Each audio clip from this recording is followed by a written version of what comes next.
انا وجهه نظري لو انا بكاتشن النادي الاهلي بقول اللي يستمر. ليه؟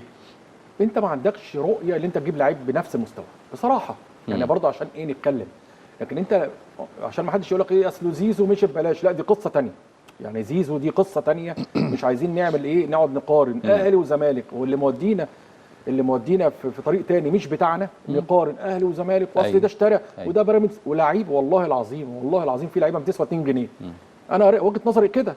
ويجي يقول لك اللعيب العالمي الامبريالي الراسمالي 50 مليون. ايه ده؟ انا مش عارف. انا عمري ما شفت دوله في العالم وفي اتحاد كوره اللعيب بمزاجه يكتب له خبرين في جورنان يتباع ب 60 70 مليون. واللعيبه ده في لعيبه ما بتعرفش تقف كوره. يعني انا مش عايز اقول لك، يعني انا لعبت كوره في الاسماعيلي فتره، اقسم بالله يا استاذ حسام، اقسم بالله ليه في لعيبه بتلعب ومتصيطه اسمها كبير ما بتعرفش تقف كوره. مش عايز اقول لك رجلها الاثنين شمال، يعني دي حاجه غريبه جدا. وبعدين ما فيش اي مقياس. يعني انا اجيب حسام هشغله في قناه سين، حسام عنده سي في هايل وعنده كذا ومؤهلاته كذا وعنده دورات كذا، ياخد المبلغ كذا. لكن هنا عندنا ايه؟ اي واحد يصحى بدري، الاهلي عايزني، الزمالك مش عارف مين، بيراميدز مش عارف مين، فده غلط.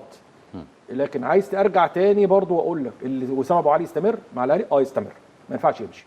انت ما عندكش العين، حتى لو هيجيب قيمه كبيره اقدر برضه اجيب عنصر مكانه كبير برضه. حتى لو هيجيب، ما انت ما عندكش الرؤيه، انت ما عندكش الشحته الله يرحمه. كابتن شحته وانا كنت بتمرن في الناشئين في الاسماعيلي، في الناشئين في الاسماعيلي، جاب عصام عبد العال وبشير عبد الصمد من توخ وعصام عبد العال من كفر صقر، وجاب لعيبه مين، واحمد العجوز من المعادي، وجاب مجد الصياد من دمياط، جايب لعيبه ما حدش يعرفهم بقوا نجوم وكسبوا. اسلام الشاطر مش عارف كان بيلعب في ديكيرنس ولا كان بيلعب فين، في بنها.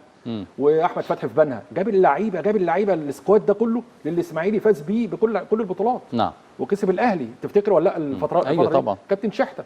فانت عندك، هل انت عندك مصطفى حسين ابو الاشبال ولا عندك عبد البقال؟ خلاص خلصوا. الناس اللي هي ليها عين بتكتشف نجوم وكده، زي ما هو يمكن عايز اقول الحسنه الوحيده او قد يكون من ضمن الحسنات والله اعلم، اللي احمد حسام ميدو اكتشف عمر مرموش من الناشئين ولعبه وادي دجله اساسي، ولعب كريم الدبيس، ولعب محمد هلال، ده برضه لعيب جامد جدا بس مش واخد وضعه على فكره. طلع مين اللي طلع الثلاثه دول من وادي دجله وهو بيلعب درجه ناشئين؟ هو احمد حسام ميدو على مسؤوليته. فاقصد اللي فيه عين خبيره. احنا لو عندنا حاجه زي كده، انا ما بقولش ميدو اللي اعظم يعني رئيس مجلس اداره المحترفين، لا. انا بقول اللي فيه لا، محتاجين مدربين يبقى عندهم رؤيه للمستقبل، عندهم عين كويسه خبيره تقدر تجيب لعيبه تقدر تعمل الفارق. في النادي الاهلي دلوقتي اللي بيمشي بيجي اسوأ منه، ما تزعلش مني. يمكن وسام ابو علي اللي عملوا طريقه انجازات كتيره قوي، يعني هو هاتريك، دخل في موسوعه عالميه في كاس العالم للانديه. حط الاهلي في مكان